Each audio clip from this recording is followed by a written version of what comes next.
Hello and welcome to my channel where we talk all things phonics. I know and understand that phonics can be really overwhelming and confusing for students, teachers and for parents, so I really wanted to make this video to help you feel more confident in supporting and teaching your children and your students. So if you're a parent or a student teacher, keep watching and please comment below if you need any further help or have suggestions for any other videos that you would like to see. So to begin, it's really important that we iron out those words and terms that you will definitely come across in phonics that you may not know the meaning of. So let's start with the word phoneme. The word phoneme simply means a sound in a word, like a in apple, sh in fish, and e in reed. You will often see a phoneme represented with these slashes. This is so you know we're talking about a sound, in this case the sound sh, not the letters, in this case S and H. Now let's have a look at the word grapheme, which is basically the opposite of a phoneme. A grapheme is how a sound is written or shown. For example, the phoneme f in phone is written with the grapheme PH. The phoneme O in toes is written with the grapheme OE. So now that we have covered phonemes and graphemes, we are going to look at the term GPC. Now, GPC stands for grapheme, phoneme, correspondence, and it really just means the relationship between a sound and the way that it is written. For example, EY, saying E, in key, is a GPC. It is the relationship between the letters in the sound, or the grapheme and the phonemes. Equally, K, saying K, in key, is also a GPC. So let's recap these words. A phoneme is a sound. A grapheme is how a sound is written. A GPC, or grapheme phoneme correspondence, is the relationship between a grapheme and the phoneme it makes. So when you see GPC on homework or on planning, it just means the letters and the sound they make. Another term you will come across is segmenting and blending. Let's take a deeper look into what this means. Segmenting and blending just means separating each sound you can hear in a word. Words need to be sounded out by each separate sound, not by the name of each letter like A, B or C. So if I was going to segment and blend or sound out each sound in a word like road, it would go like this. R, O, D, road. So you will have heard that I said one sound at a time, and then I blended them all together to say the whole word. You will also notice that I've used these dots and dashes. These are used to show the difference between each GPC. If a GPC is only made with one letter, you use a dot, in this case and D. If a GPC is made of more than one letter, you will use a dash to join these letters together to make the single sound, in this case, O. Let's do another one. This word is flight. Now here you can see that there are two consonants together, the letters F and L. It is important that you do not say these two separate sounds together as one. In the word flight, the letters F and L still make their own separate sounds, f and ul, so you need to keep them separate. We do not say full, we say f-ul. So let's sound it out together. F-ul, I, t, flight. Well done. Let's do one more for good luck. Let's sound out the word trees. T, e, s, trees. I do have a more in-depth video on my channel about segmenting and blending with a few more examples, so check that out if you want some more information, or alternatively, leave me a message in the comments.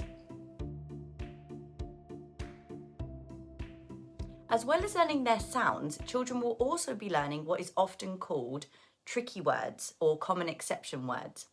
And these are words that children just need to know. So some of these words might be she, because, some, through. These words cannot be sounded out because the sounds do not match the usual way of saying them. If we were to sound out the word some, it would be sommer, which is not how we say the word. The sounds or DPCs that children learn in phonics are taught in a very specific order.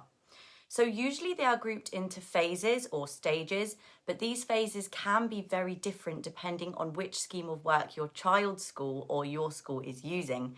So I will show you how the Learn Phonics phases are organised so you can get a general idea.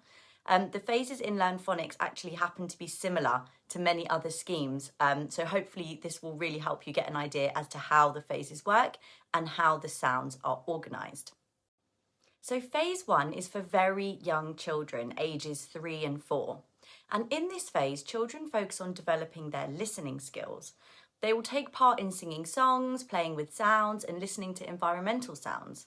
This is to help children become aware of different sounds and to tune into the sounds around them, to prepare them for then tuning into sounds in words. Phase 2 introduces simple letter sound correspondences, such as these shown on the screen. The children will generally learn the sounds of around 19 letters and then start blending these sounds together to read and even write simple 3-sounded words, such as cat, sun, and hill. Now, phase 3 is where children will start to learn slightly more complex GPCs with 2 or more letters, as shown on the screen. They will read words such as light, rain, and moon. Now, in phase 4, children will not learn any new sounds. They will learn how to read words with adjacent consonants, and they will continue to practice those phase 3 sounds from before. They will read words such as milk, stop, train. And remember, like we talked about before, it is important that with these words you sound out each consonant separately. So not train, but train. Phase 5 usually starts in year 1, and this is where children will learn different ways of spelling sounds that they already know, as by now they would have learned almost all 44 phonemes in the English language. An example GPC could be the letters PH saying F as in phone, or E and A saying E as in peas. Unfortunately, there are endless GPCs to learn in phase 5, as in the English language there are tons of ways of spelling the same sounds.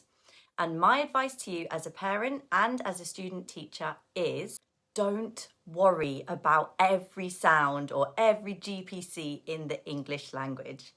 Just focus on what your child or your students are learning at the time, and also the sounds that they have learned before. So now let's take a look at what you can do to help your child at home. The most important thing to do is to check the home-school communication. So your child's school should either be sending home weekly phonics homework or some letters that tell you what your child has learned in phonics during the week so that you can practice with them. If they are not doing this, they absolutely should be. So please talk to your child's teacher if they're not. This communication will tell you which GPCs to practice with your child and will give you words and sentences to practice reading the correct things that your child should be reading. Now, this is an example of the Learn Phonics homework you would get on a weekly basis. Other schemes would also be providing similar sorts of homework sheets to help guide you with helping your child at home. You've got the 4 GPCs the children have learned during the week. You've also got some words that you can practice reading and spelling. And you've got some sentences to practice reading as well. You've even got the tricky words that the children will be learning during the week as well. Now, all you really need to do is do this homework regularly. And as a student teacher, this is what you should advise the parents of the children in your class to do. Your child will really move forward in their learning if you practice what they've been given from school. There is lots of research, and I've seen it myself as a teacher, that the children who work with their parents at home tend to do better in school overall. Your child will also be sent home with a reading book, and this reading book will match what they've been learning in school, and you should really try and read this with them on a daily basis, even if it's just a small part of the book. Let them read the book by themselves, but give them support if they struggle. Encourage them to look for the sounds they know and sound out words to help them in the way that we did at the beginning of the video. It is also really important to ask your child questions about the story to help them develop their comprehension skills. You should also read books to them, and these books can be books that they would not know how to read yet, and a great time to do this is at bedtime. Now we are at the end of the video, and thank you so much for watching, and I really hope this video has helped you get a better understanding of phonics and a better understanding of how to support and teach your children. Please comment if you have any more questions or if you want to know something else about phonics, and also please support by liking, subscribing and sharing this video, and I'll see you soon. Bye!